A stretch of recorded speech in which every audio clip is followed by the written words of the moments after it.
Hello everyone and welcome to today's analysis. Today I am discussing Natasha, end of the road. Natasha, end of the road. Natasha Akpoti has become very popular in the last couple of weeks, ever since the altercation between her and the leadership of the Senate of the Federal Republic of Nigeria occurred a few weeks ago. Natasha has been in the news everywhere, and she's still in the news as I speak. Recall that few days ago, members of her constituency, that is Kogi Central constituency, Kogi Central Senatorial District in Kogi State, where she is from, submitted a petition to INEC asking for the recall of Natasha Akpoti. In our last video, I did say that there are 3 basic steps to the recall process of any senator or member of the House of Representatives, and I cited section 69 of the Constitution.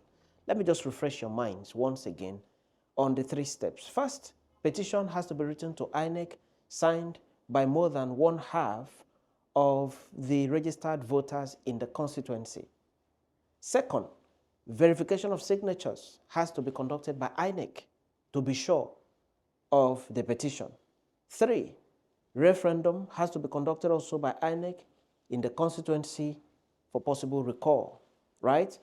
If these boxes are ticked, right, then INEC will issue certificate of recall against the senator that has been affected and submit it to the Senate, and the Senate will have to declare the seat of that person vacant. Senate here would be the Senate president. But after fulfilling the first condition of the law, that is submission of petition to INEC, INEC has issued a statement. And what has INEC said?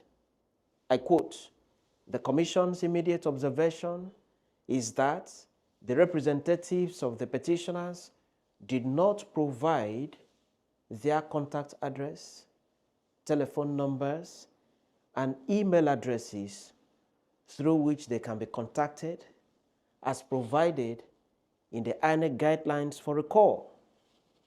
The address given is Okene, Kogi State, which is not a definite location for contacting the petitioners."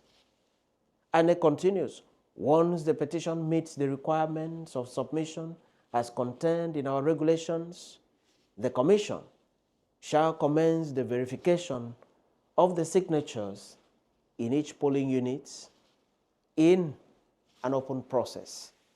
End of quote. It is this letter from INEC that has warranted my description of the process as end of the road, because you cannot do recall without INEC.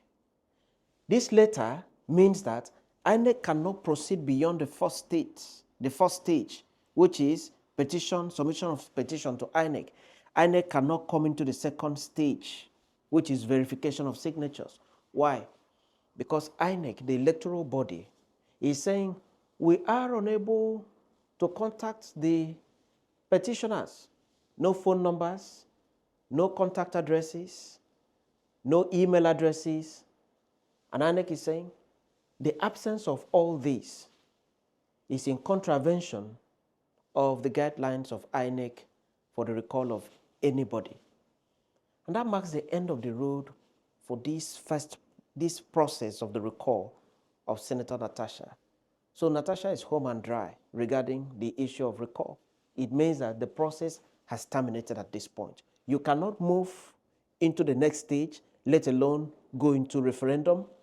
And so the process stands terminated. The process stands terminated in the eyes of the law. But the question is, can the people of Kogi Central still push further and start the process afresh? The answer is yes. The law allows them at any time whatsoever. No matter the many attempts that they have made, they still have the right in law to go back, right? Commence the process again. This time around, they will be expected to provide the Electoral Commission with the contact addresses of the person signing the petition, with the telephone numbers of the person signing the petition.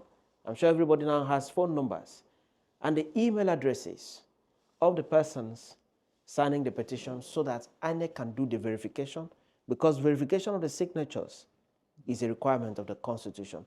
INEC has given its guidelines as to how they are going to verify the signatures, and therefore, if you don't comply with the guidelines of INEC, INEC is not mandated in law to continue with your petition. So what's the implication of this letter that has been sent by INEC? What is the implication of the decision that INEC has taken on this matter?